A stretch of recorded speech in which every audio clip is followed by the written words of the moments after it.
So now we've done our cover hemming, I'm going to show you how to convert it back to normal overlocking. So let's start by removing the cover plate. So we just flip that switch and put that out of the way.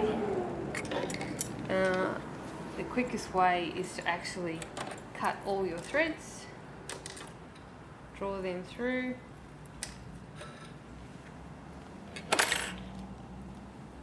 remove your needles and reposition them.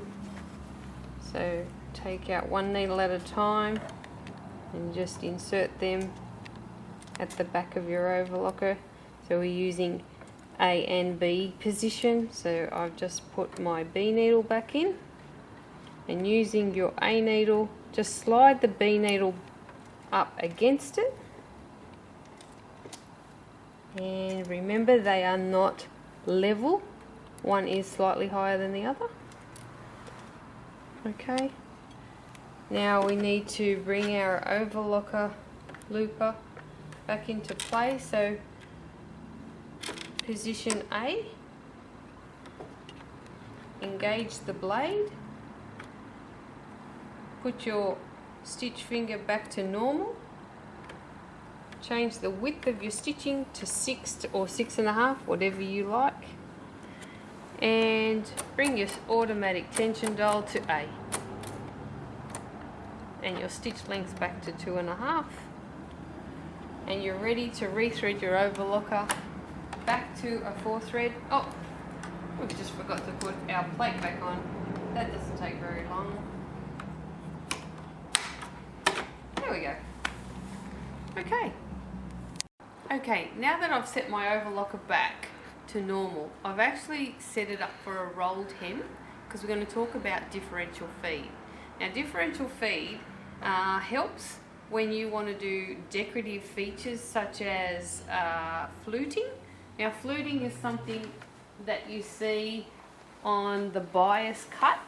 So as you can see on this, you've got a fluted edge, so it kind of looks like a lettuce edge, they call it. Alright, so it can only be done where there's a lot of stretch in the fabric. So I've cut a piece of chiffon here on the bias, and I'll show you what the differential feed mechanism does. So if you want to come around to this dial here, it's something that I haven't spoken about, but it's a dial that's a ratio button. So we've got it on 1.0 for normal overlocking, which is when you don't want any decorative features to happen. You've got 0.8 and 0.6 on one side, and then 1.5 and 2.0 on the other side. So these bigger numbers are for gathering, and the smaller numbers are for stretching. Okay, so I'm going to put it on 0.6 and place our fabric underneath the foot to start roll hemming, and just hold on to the tail so that it doesn't coil back up into the overlocking path. And once it grabs your fabric, you should be okay, but I still hold on to my tail.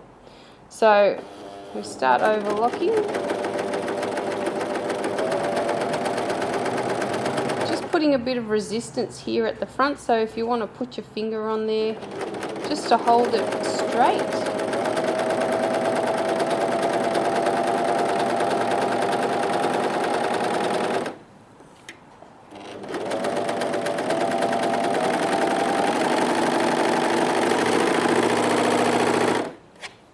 Okay, and there you can see the fluted edge.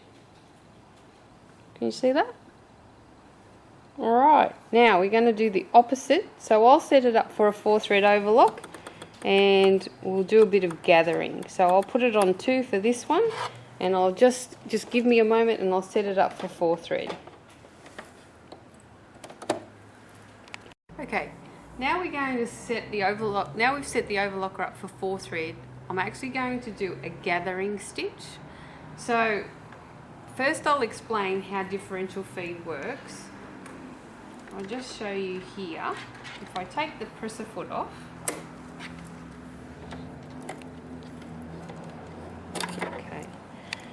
and show you the feed mechanism, there's a gap here between the back feed dog and the front feed dog. So if I move my differential feed mechanism dial, hang on, I'll just put it down a little bit, you can actually see that I'm moving the front one backwards and forwards.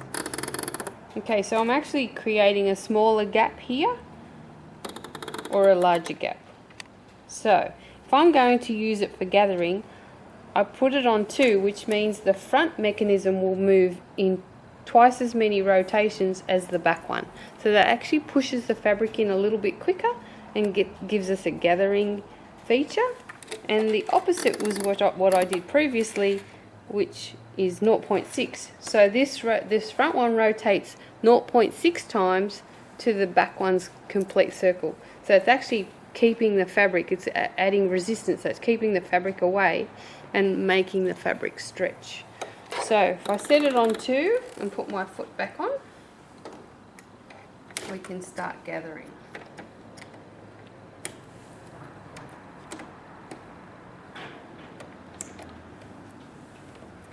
Okay, now another thing I like to do is put my foot pressure on 1. So this gives a bit more freedom underneath for the fabric to pass through. And I'll set the overlocker up with a longer stitch. So much like your sewing machine, you put it on a longer stitch to get it gather. So I've roll hemmed the edge of this fabric. So it could be a frill for a cushion or a dress or a pillowcase. And we'll start overlocking. Now you can see here that the fabric's already starting to pucker up. Can you see that?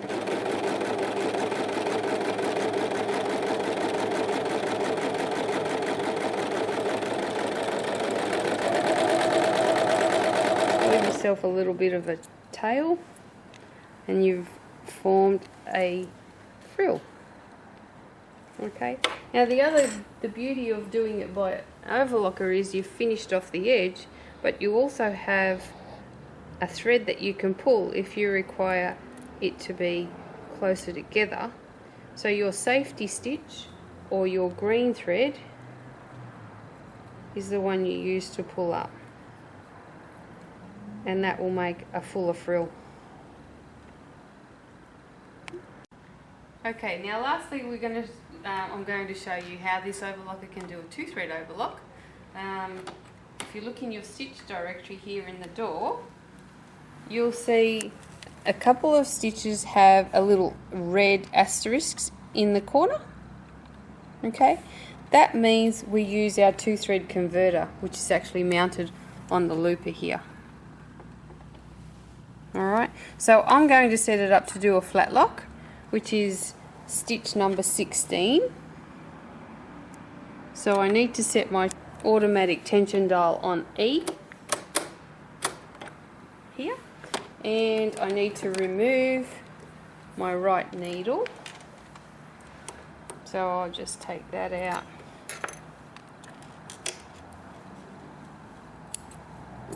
And I'm no longer using the green thread.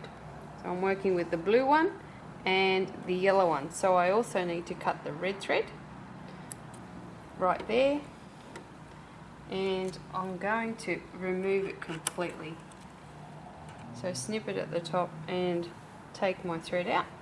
Then I just need to flip the 2-thread converter, which looks like a little bird with a beak, and put the beak inside the hole.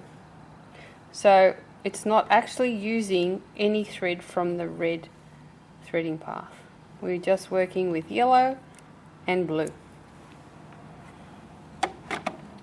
And that's all I really need to do and start overlocking.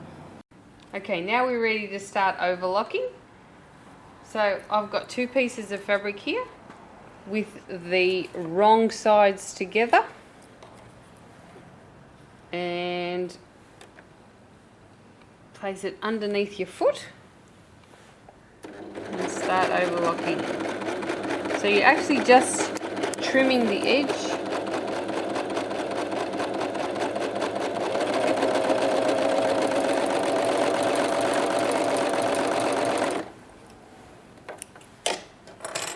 Okay, so that's what we've got. So it's one thread on the front, one thread on the back.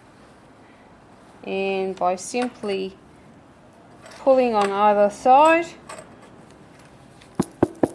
and just making sure that it's pulled out, you actually have overlocked two pieces together with a flat seam. So it's great for piecing lots of odd fabrics together to make a bigger piece. It's great for cushions or t-shirts. Okay. Now for an added extra feature, I'm actually going to overlock a purple piece to a green piece, but have the purple up instead of the green. And this is called the ladder stitch. So we still overlock with the flat locking.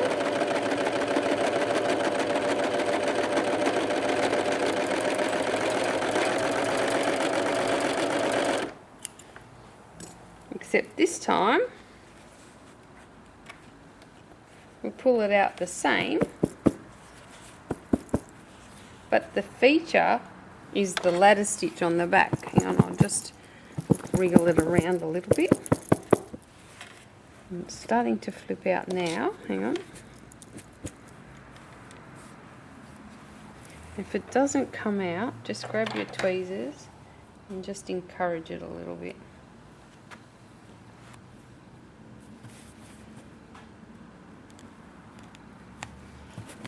Usually pulling it out a little snaps it out. There we go.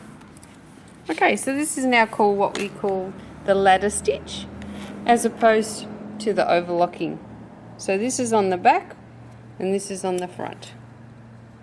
You can also thread a piece of ribbon through there for some highlighting of your seams. Okay, so these are the things we produce with our overlocker today. And as you can see, it is very, very versatile and so simple to use. That's the Pfaff Coverlock 3.0. I hope that this helps you use your overlocker to its fullest potential. And if you live in Australia and you don't own this overlocker, just see it on our website. And if you have any questions, you can leave it in the comments box. And I hope you enjoyed that. Happy sewing!